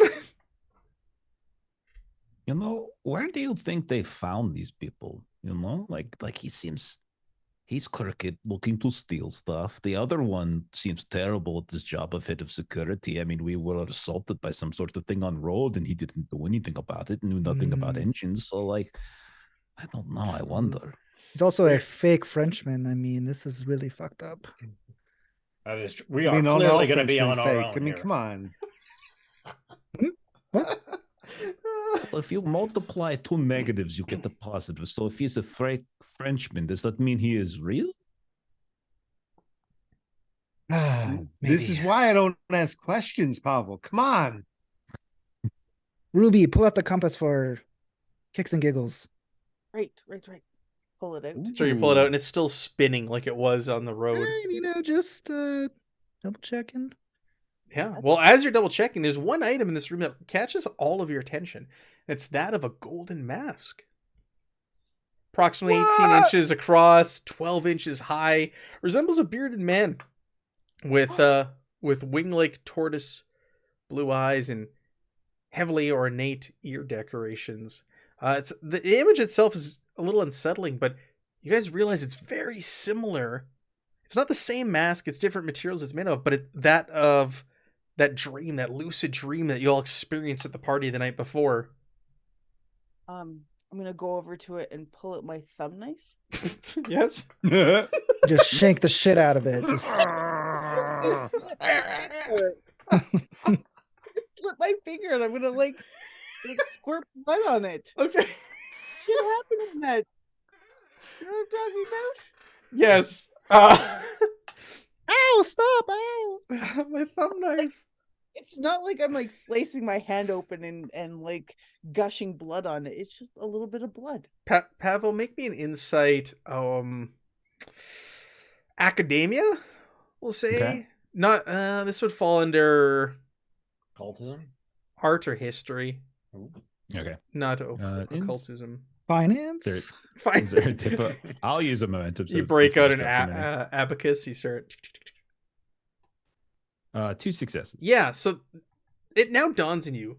This mask is depicting a deity of Mayan culture. Possibly, Itzamana. I can't say it. Itzamana deity. So there are many of these, and is the Mayan god of the heavens, day and night. Okay, so Ruby is smearing blood on it. And so Is that she's what and doing? as this dawns into your, she takes out a thumb knife and she's smearing blood across it. Well, you know. Oh, hey, so now that I think about it, like when you put the blood on it, that definitely it sparked a memory. I didn't really notice it before because the color was a little faded, but that you've put some color, and then I'll explain. Like, Sure. it's curious. It is this deity of day and night, and we had problems with day and night on the way here. That can't be coincidence. And I I've stopped thinking about the coincidence. They don't exist. It is hard, cold fact, and I'm starting to feel a little bit awful for smearing blood on this like mask. Mr. Lau walks in. He's like, "What have you done to my mask? Priceless artifact. What is?" As Ruby's standing there with a thumb smearing her thumb across. What? I'm so sorry. That's what you get for ditching me. Dinner is served. I will have someone clean that up. Please do not touch anything else in my collection. Mr. Lau, Yes. speaking of that mask, where did you acquire it from? Where was that particular mask found? I believe it is. It came with the house. I don't know. Perhaps my father picked it up. It has been here as long as I can remember. Well, it is quite striking. Thank you for the abbreviated history lesson. Yes, indeed. Dinner is getting cold. Everyone else is there. Can I ask him a quick question? Like, do you Sure. know it? Pavel will play them. Do you know what it is a depiction of? Like, very interesting. It is Mayan. I know that, but I don't know much else. I'm sorry. I am a businessman. I deal in timber. Perhaps Mr. Ambrose might know. Yeah, I saw him. We saw him perusing your things. He was very, very interested in your collection here. So maybe he knows. This is his specialty. Oh, Yes, he did seem to be putting a price tag on everything that he looked at. He looks here like confused. Oh, that's okay. Yeah, perhaps. What I'm trying I to need to tell you, update sir. my insurance.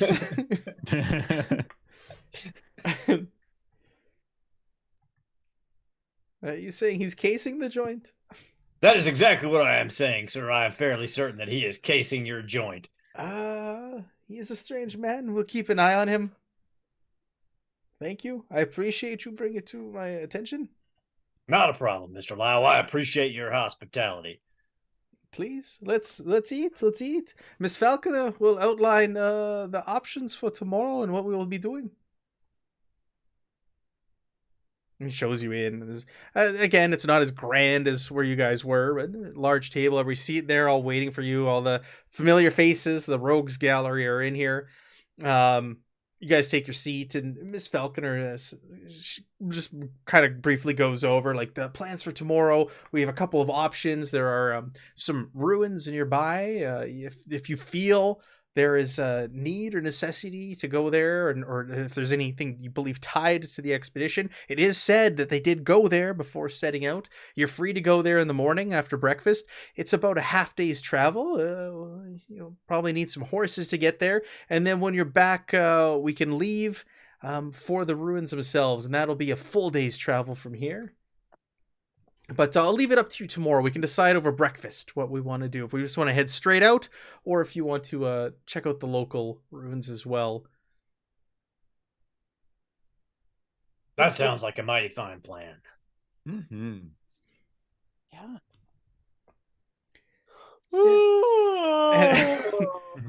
Yeah, she leaves it open to you. Everybody's kind of hush after the long travel, like day of travel in the car. People eat their food. Most people don't even finish their plates. They excuse themselves. They're yawning, much like Ruby, and are excusing themselves for the night, knowing there's another long day of travel ahead of them tomorrow. This time on horseback, it's going to be much more uncomfortable compared to riding in a car today. So people start filtering out as they finish and wish everybody a good night, and everybody seems rather tired. So you don't need to make a grand scene. You could just get up and leave if you want, and nobody bats an eye at it. I mean, we don't Someone need to awkwardly- make a grand scene, but No, but you Pavel pops But we out. might as Hi. well. Right.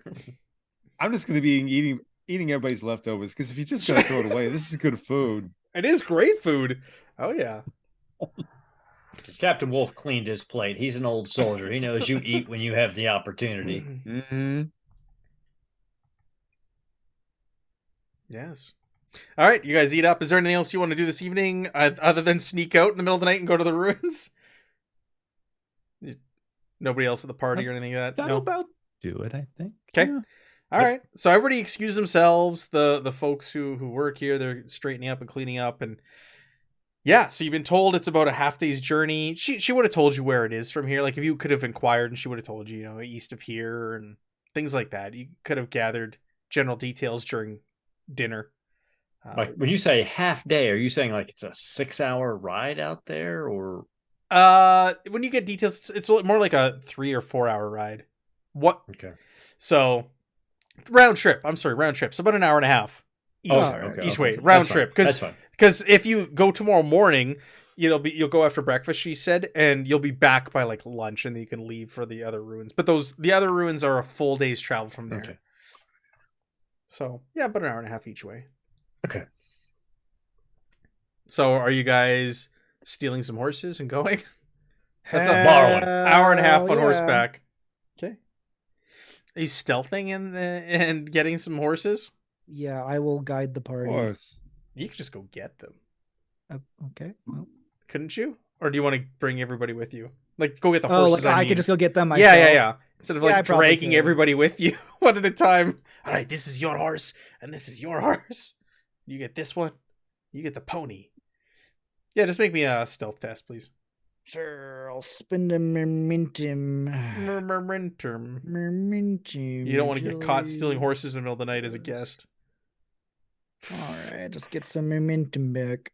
Fill your momentum up full to 6. And yeah, you go in there and you get saddles, you put the blankets down the back, put the saddles down, you get the horses, and you bring them out like a couple at a time and give them to the others, and yeah, nobody notices at all. Silent. You do it all under the cover of night, thanks to all the beta carotene in your system. That's right. I'm almost like a vampire. Almost a bred vampire. So yeah, you guys set out in the middle of the night to these ruins. We'll just make a quick test here. Who's guiding? Who wants to make the test to use the stars and the directions you're given to make your way there? Let's do our navigator. My survival is not great. I mean, I can. Pavel's good at Yeah, I survival don't if care. needed. Survival? We can see or we can't see. Like, is it the You can is the see. sky Yeah. part We'll of- say Okay. we'll say yeah. it's the moon is out. You can see. It's not a like Okay. overcast night. Okay. Can we assist Pavel? Yeah. You guys can assist. You can just spend some momentum too. We have a bunch. True. Who's rolling? I lost track of who. You're was rolling. I am. Oh, okay. It's just okay. Survival with the attribute. We'll do coordination. Oh dear. No, we won't do coordination. We'll do. Oh dear. Reason observation, That's And then- slightly better. or survival. I mean, and I guess the most appropriate one would be orienteering. Okay. All right. I'm sure nobody has anything in Everyone has orienteering. to focus in orienteering because that comes up all the Oh time. my god! So you're using What the a moon, success. the stars. You fill your momentum back up full. The moon, the stars. You like picked up on little like bits and facts that were just like dropped in passing on things you may encounter along the way there, and you're just like on focus. It actually takes you only like 45 minutes instead of an hour and a half to get there. You find a new, better route that nobody else was really aware of. The only thing you really encounter, you make your way through what they called the leafless woodland.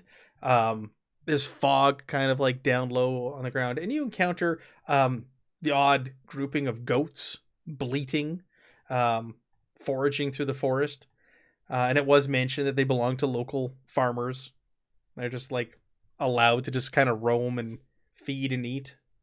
So that's all really happens. You guys eventually make your way to a clearing, and you are faced with these ancient ruins. Like you've never seen them before. You're blown away by ancient ruins. But you get there, and the buildings that are there, they don't resemble like standard Western conception of pyramids, because you're told there's pyramids here or the ruins of pyramids. They're actually really badly weathered, and they look more like gigantic decaying like termite mounds more than anything, and nothing like the great pyramids of Egypt. So you kind of start poking around and milling about, and as you're there, you guys all kind of get the feeling that you're being watched, or something's following you. Do we sense like a direction, or just everywhere, or? You can make me an insight observation. Just one of you. You know Who's what? good? I'm just gonna make the hand symbol from the other night. Sure. You make a hand signal, and you just kind of stand there, and everybody's looking at you like, "What's going on?" The fuck is he doing? And you hear this like cackling, and you can hear like things like rattling in the forest nearby, and it's a single voice. I'm gonna pull out the cup and scry on our location, see if I can get like bird's eye room, and see if I can find the person. Back to the cup. I want This cup has to do something. I want It to see cannot the be this place that I'm at useless. right now. So It cannot be this useless. There's no it's way. not useless. It's on like on the other side of the world, and what was going on at that point in time. But sure, yes, you Yeah. take. Captain Wolf looks over at Henri and he's like, all right. Then he walks over towards the voice. He's like, come on out. This cackling, and you see this like short, wizened old man. He's like smiling, and there's like just a few teeth left in his mouth, and he's wearing a he's got matted gray hair, and he's wearing like robes. And he's like the stereotypical image of like a crazed doctor wandering the woods. He's got a staff, and the rattling is all these things hanging from these charms hanging from his neck. And he's got a large leather sack that he's got one hand around all times, and his other hand's on his staff. And Jonathan, hum your song. I was about to say, Ruby, you read my mind. I'm gonna hum the tune. He's walking close to you, and you see him smile and his eyes close, and he like shakes his head, and almost like in recognition, and he holds his hand up for you to stop. And he goes, soon it will not be your time. You would be better to go now while it still has to master you. Beware the flames if you do not want to see me again yesterday and tomorrow. And he just starts cackling after saying that. So basically, Grinning. just go do what we got to do now and stay away from the flames. I'll say, so that triggers also, like, all of a sudden the vision of the flames, the fire that you saw the night before in your like lucid dream that you had as well. There's that fire on the column and the mask once the ritual was said.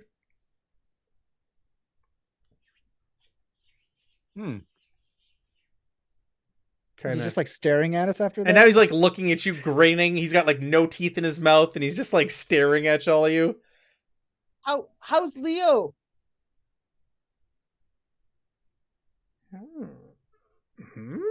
He just kind of like makes noises and looks at you, and he holds up his hand again, and he takes out like a charm, an amulet, or almost like a necklace, and he puts it around your neck, Ruby.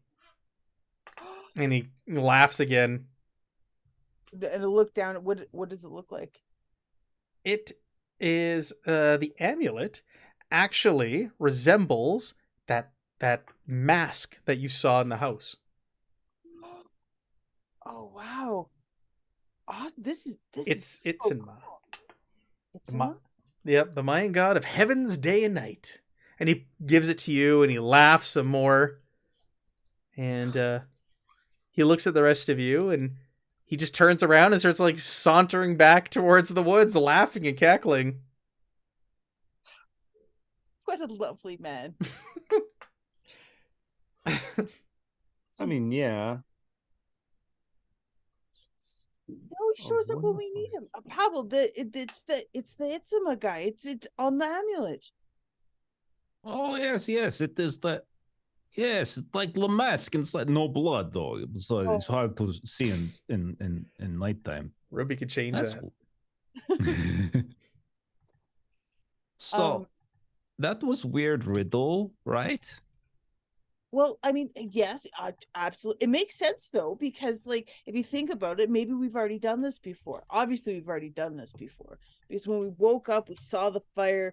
Henri touched the mask, and it's like we restarted a game. So maybe this is yesterday? Yeah. Right. I'm with you. You're so smart. Whatever you say, I believe you. So we should we are like in time loop or something. yeah. It's like Oh, lost in time, just like a bug in a jar. No matter where you go, there you are. There you are. so like, should we go? I Yes. don't like riddles. Oh goodness, my head hurts. You're a learned Oof. man. You don't want this mumbo jumbo. It's Yeah, just, didn't you he said- know. Go now and beware the flames if you don't want to see me again yesterday and tomorrow or some such nonsense. So, like- don't touch the mask this time. Yeah. And we just Or- go into the tunnel. And then we don't repeat the day. Okay, and we go now. Like we don't wait for the rest of them. We Just go. Whoa. Except you guys don't really Okay. know where you're going. But Yeah, it's like we don't have any idea where this place is. Oh, let me use this That's cup. fair. Oh wait, this cup is so it doesn't useless. show you the path. It shows you a place, the place you're thinking of. Yes, and I've thought I've been to this place in the dream state. That's why it's not that. You far weren't here in the fetched. dream state. No, not this place. The place No, we're going. I to. know. No, you weren't. It's not the same. No. Then I guess we can't go to those Keep- ruins either because Keep that's not right. shouting about this cup being useless. It's still useless. All right, let's end there with the crazy old man walking back into the woods and you guys going, we need to leave now. Okay, there. Done. Jeff, what do you got going on in the lollygaggers right now? Oh man, tomorrow night Aaron is running Conan for us, so we're starting that up. We already made characters. There's session 0, and so we have our first actual session of play. Saturday we're gonna be doing One Ring. In a couple weeks we're gonna be doing a big old giveaway with some free league stuff, some Norse Foundry stuff. So we'll talk more about that then. We got some 50th episode of that campaign coming up soon, so we're gonna do a big old giveaway. Monday we are doing, what are we doing Monday? Holler for Savage Worlds. And then on Tuesday, our buddy Steven is running some Forbidden Lands. Very cool. Megan, what's going on with you? I'm meeting you in the back room of a building on Sunday. That's you are. Yeah. That's accurate. With your That's the way to husband. put that. Oh my. Okay. What do you want to play? We're playing board games. It's our board game night. Every other Sunday we now have Right, we have a that's set what they call we it, have a set board game night. games. What are we playing? What do we want to try Nemesis again or are we trying something else? I feel like we should all just bring a game and whatever we plan to play, 'cause we'll play something before you get. Yeah. Okay. Maybe I'll bring something shorter. And then we could maybe a couple shorter games. I don't know. Cool. Because it Other is than that, nothing. Just eagerly anticipating the finale. yes. Aaron, what's going on with Garblag? Let's see, next week on Garblag, I believe Tuesday at 3 p.m. Central Standard Time, Millie will be back with some more Coriolis, that is. On Wednesday, Jim will be taking us back into Traveler after a couple of weeks off. Thursday, I believe, Pete is still going to be running Fractured Empire, some Edge of Empire Star Wars, which is a lot of fun. And then, of course, Thursday night. Next week we'll be back to figure out whether or not we're going to Going back run off into the night or go back and back in time, forward in time. Who knows? who knows? There's something definitely going on with some of the people in that party though. Jeremy, tell me about this Patreon. Yeah, and read some on Patreon. You've got comics, maps, other fun assets. Check it out. Why not? Why not? Evan, anything going on? No. No, I ask to be nice. All right. Thank you everybody for joining us. It's fun as always. Great group. I love it. I love this group. We'll be back next Thursday with more Achtung, Cthulhu. We'll most likely wrap up British Honduras before heading to the next leg of the journey. So thanks everybody for joining us. Have a great night and we'll see you next week. Goodbye.